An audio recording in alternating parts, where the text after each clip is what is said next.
Менин суроом республикалык бюджет 2023 жылга караганда 2024 жылга канча өсүү болду? Цифраны так кыска айтыңыз. Киреше жагын айтып кетсем, быйыл болсо бюджетибиздин киреше жагыбыз мамлекеттик бюджеттен 445 миллиард сом каралса, эмки жыл болсо 527 миллиард сом деп биз Айырмасы канча болот? Айырмасы болсо 82 миллиард 820 миллион сом. Бул жалпы мамлекеттин бюджетибизди да. Ички карыз кандай болот? Жалпысынан бизде азыр айтканда 5 миллиард 700 миллион АКШ доллар каржыбыз бар. 31 августка карата. Анын ичинен болсо 78% бул сырткы карыз, 21%. Сиз ички карызды айтыңыз, ички карыз былтыры канча болчу, быйыл канча? Өткөн жылга салыштырмалуу биздин ички карыз 49 миллиард сомго өстү. Ал эмне себептен өстү, канча проценттен алып атасыңар? Биз болсо ошо ички зайым кылып атабыз, баалуу кагазтарды ГКО, ГКВ менен акциондон. Канча проценттен? Проценттер мындай жарашада, жылга жараша 2 жылдан 10 жылга чейин, анан 15-20 жылга чейин. Жалпысы проценттер где-то 14%дан 16,5%га чейин. Сиздер анда бул ички карызды, зайымдарды анда банктан алсаңар, анда арзаныраак алмак экенсиңер да. Силер азыр 14%дан 22%га чейин алышып булар. Ички пайыз деле. Азыр силер бюджетти көбөйттүк, толтурдук деп атасыздар. 2 жылдан кийин уже ички карызды төлөй башташ керек болот.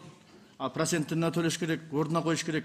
2 жылдан кийин анда уже азыркы 500 канча миллиард деп атасыз. Ошол кайрадан уже биздики кайрадан 200 миллиардка артка кетеби анда. Ошол зайымдарды кайра ордуна койгон негизинде. Ички карыздарды төлөш негизинде. Сиздер азыр мына өсүүнү ушу ички карыздардын көбүнчө ички карыздын эсебинен эле мына биз өсүү кылдык деп атасыздар да. Бул искусственно эле өзүңөр алдап атасыздар да, менин оюмча. Жок, бул кичине туура эмес, искусственно эмес. Бул развитие рынка внутренней фондовой биржеде азыр ошого чыгарып атабыз.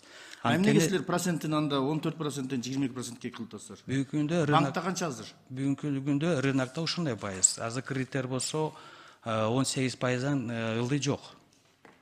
Депозиттерди привлекание депозита болсо отуруңуз. Ким элебиз? Алмаз Кушпакович.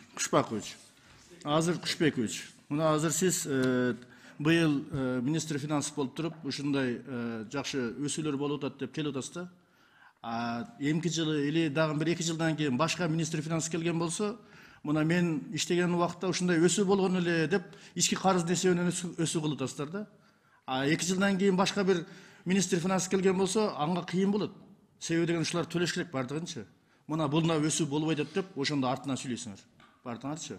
Мен оюмча. Ошондуктан ушу ички карызды дагы этият кылыш керек. Азыр мына өндүрүштөр боюнча, мына экономика министринин жанагы зам министр орун басары айтып атпайбы?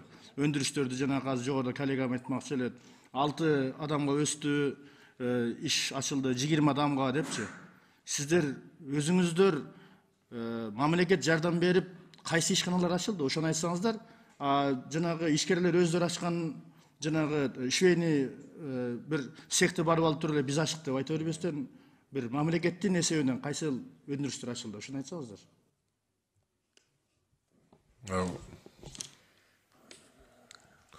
Бүгүнкү күндө ошо мамлекеттин эсебинен биз кандай ишканаларды ачабыз? Биз ушул келишимдин негизиндемиз. Ал ошол эле межправительственный совет болгондо бизнесмендер бири-бири менен чогулушат, алар биз менен барышат, ошонун негизинде ишканалар ачышат. Биз ушул шарт гана түзүп беребиз да, ачканга бири-бири менен жолуктуруп, эмесин налоговый режимин берип, инвестиционный режимин берип, ошонун негизинде ачылат. Өкмөт өзү мындай иш ачканга эмеси жок, мындай айтканда обязанность, шарт түзүү деген ушул ортомчулук вазифаны аткарасыздар. Мындай айтканда ортомчулук вазифаны аткарасыздар экономика министрлиги үчүнбү? кайталап коесузбу, түшүнбөй калдым, кечиресиз. Мындайча айтканда, жанагы ортомчулук гана вазифаны аткарып атасыздар силерчи. Аларга шарт түзүп берип атасыздар, инвесторлор менен берки ишкерлерди жолтуруп коюпчу.